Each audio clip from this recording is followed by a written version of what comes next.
Well, today we are going to look at something called the sine law or the sine ratio for triangles.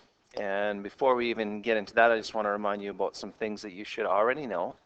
And that is in a right triangle, where one of the angles is 90 degrees, we have three sides, and I've labeled them x, y, and then the hypotenuse is r. And according to Pythagoras' theorem, x squared plus r squared, or y squared equals r squared. So that's a relationship that you should already know as well. For any angle, you should know that sine is the opposite side divided by the hypotenuse, cosine is the adjacent side, and tan is opposite over adjacent. So these are things that you've done before in previous classes. Something you may have not done before is dealing with non-right triangles, and that's what the sine law, and then in 7.2 the cosine law will allow us to deal with, are non-right triangles. And this is the relationship that is true. It's simply a ratio of the sine of an angle to its side or its opposite side, and that ratio stays the same throughout the triangle. So to illustrate this, we're just going to do a couple problems together. This is a machinist, is someone who cuts metal in this case to make something, and they're using a laser cutter. And you can see that this triangular hole has angles of 28 degrees and then sides of 8.4. The question is, how long will side C be? And the first thing that we're going to need to do is remember that inside a triangle, all the angles add to 180. So if I take 180 and I subtract 28 and then I subtract 28, that will tell us the angle C. So 28 and 28 is 56.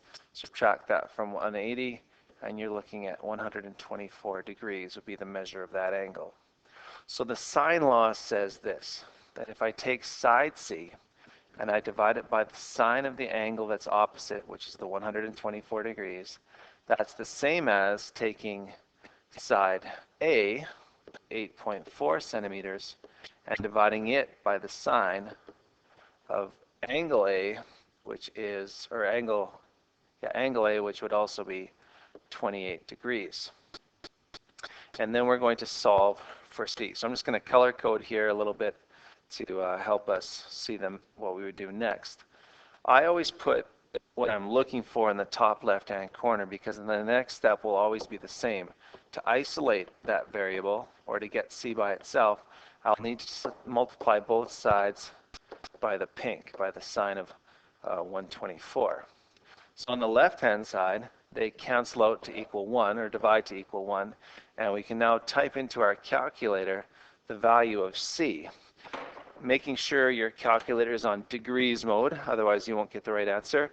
I would type it in as 8.4 times the sine of 124. I usually press equals, but you don't have to. Then divided by the sine of 28. And I got the answer to be 14.83 centimeters. And that would be the right answer. So you got to practice that with your calculator even right now. Pause the video, type that in, and if you have some calculator trouble, that's where I can definitely come into play. Here's another problem where there's a helicopter flying and looking down. There's an angle of elevation of 68 degrees from the base camp. So at the base camp, people are looking straight and then up. That angle is called the angle of elevation. We're told the distance from the helicopter to that camp is 450, which is right here. The angle was right here. And we're told the opposite side is 1,200 meters. The question is, what's the angle of elevation that the surveyors are looking at? So what's that angle going to be right there?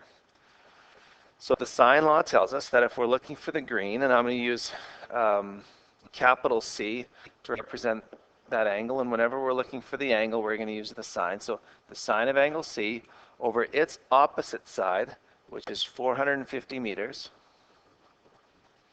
equals the sine of the angle that we know, which is 68 degrees, over its opposite side, which is 1,200 meters. And again, just color coding it here so you can clearly see where all these numbers came from. And once again, you'll notice that I have put the missing value, what I'm wanting to find, on the top left-hand corner. So then the next step will be the same always. Times both sides by the bottom. So when I do that, We know that anything divided by itself is 1, so those cancel out. And once again, we're going to type in the right-hand side. So I will go sine of 68 times 450, then divide that by 1200, and you're going to get a decimal value on your calculator that says the sine of c is 0.347, and it goes on indefinitely. Keep that number on your calculator. What that tells you is in a right triangle, if we took the ratio of the opposite side to the hypotenuse, which is how we normally find sine, this is the answer that we get. So your calculator knows what the measure of that angle must be.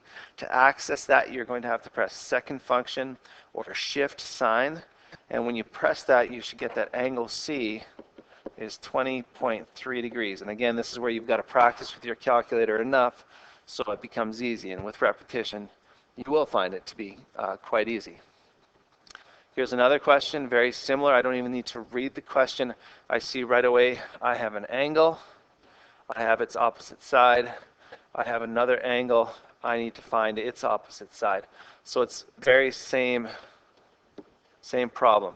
And an important thing for you to know in a triangle that's kind of a unique feature, or not a unique feature, a common sense feature, is that the longest side in a triangle will always be opposite the largest angle. So even when I look at adding these two together, you get 90 degrees. So this is going to be 90 degrees.